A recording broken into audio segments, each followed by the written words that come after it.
खुदावंद के पाक कलाम में से मत्ती की अंजील उसका बाब नंबर 7। ऐबजोई ना करो कि तुम्हारी भी ऐबजोई ना की जाए, क्योंकि जिस तरह तुम ऐबजोई करते हो इसी तरह तुम्हारी भी ऐबजोई की जाएगी, और जिस पैमाना से तुम नापते हो इसी से तुम्हारे वास्ते नापा जाएगा। तो क्यों अपने भाई की आंख के तिनके को देखता है और अपनी आंख के शतीर पर गौर नहीं करता?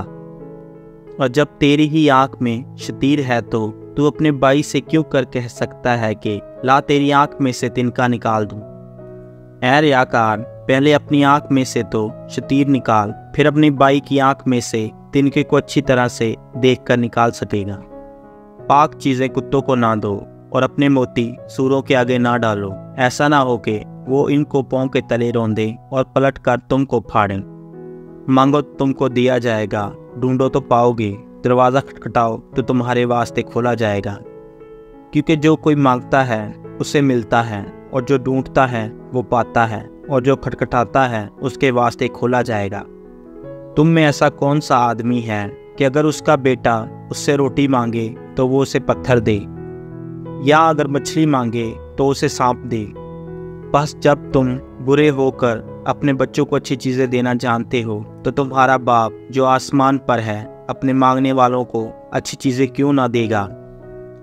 बस जो कुछ तुम चाहते हो कि लोग तुम्हारे साथ करें वही तुम भी उनके साथ करो, क्योंकि तौरात और नबियों की तालीम यही है। तंग दरवाजे से दाखिल हो, क्योंकि वो दरवाज़ा चौड़ा है और वो रास्ता कुशादा है जो हलाकत को पहुंचता है, और उससे दाखिल होने वाले बहुत हैं। क्योंकि वो दरवाज़ा तंग है और वो रास्ता सुकड़ा है जो ज़िंदगी को पहुंचता है, और उसके पाने वाले थोड़े हैं। झूठे नबियों से खबरदार रहो, जो तुम्हारे पास बेड़ों के बेस में आते हैं मगर बातन में फाड़ने वाले बेड़िए हैं। उनके फलों से तुम उनको पहचान लोगे। क्या झाड़ियों से अंगूर या ऊँट कटारों से अंजीर तोड़ते हैं? इसी तरह हर एक अच्छा दरख्त अच्छा फल लाता है और बुरा दरख्त बुरा फल लाता है। अच्छा दरख्त बुरा फल नहीं ला सकता, ना बुरा दरख्त अच्छा फल ला सकता है। जो दरख्त अच्छा फल नहीं लाता वो काटा और आग में डाला जाता है। बस उनके फलों से तुम उनको पहचान लोगे। जो मुझसे ऐ खुदावन कहते हैं उनमें से हर एक आसमान की बादशाही में दाखिल ना होगा, मगर वही जो मेरे आसमानी बाप की मर्जी पर चलता है। उस दिन बहुतेरे मुझसे कहेंगे, ऐ खुदावन क्या हमने तेरे नाम से नबूवत नहीं की और तेरे नाम से बदरूहों को नहीं निकाला और तेरे नाम से बहुत से मोज़े नहीं दिखाए? उस वक्त मैं उनसे साफ कह दूंगा कि मेरी तुमसे कभी वाक़फ़ियत ना थी।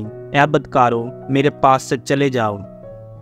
बस जो कोई मेरी ये बातें सुनता और इन पर अमल करता है वो उस अक्लमंद आदमी की मानद ठहरेगा जिसने चट्टान पर अपना घर बनाया, और मीना बरसा और पानी चढ़ा और आंधियाँ चलीं और उस घर पर टक्करें लगीं, लेकिन वो ना गिरा, क्योंकि इसकी बुनियाद चट्टान पर डाली गई थी।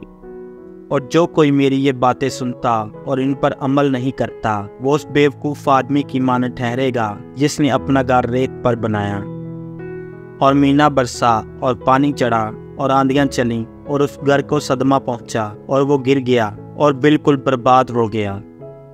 जब यीशु ने ये बातें ख़त्म की तो ऐसा हुआ कि भीड़ उसकी तालीम से हैरान हुई, क्योंकि वो उनके फ़कीयों की तरह नहीं बल्कि साहिब इख्तियार की तरह उनको तालीम देता था।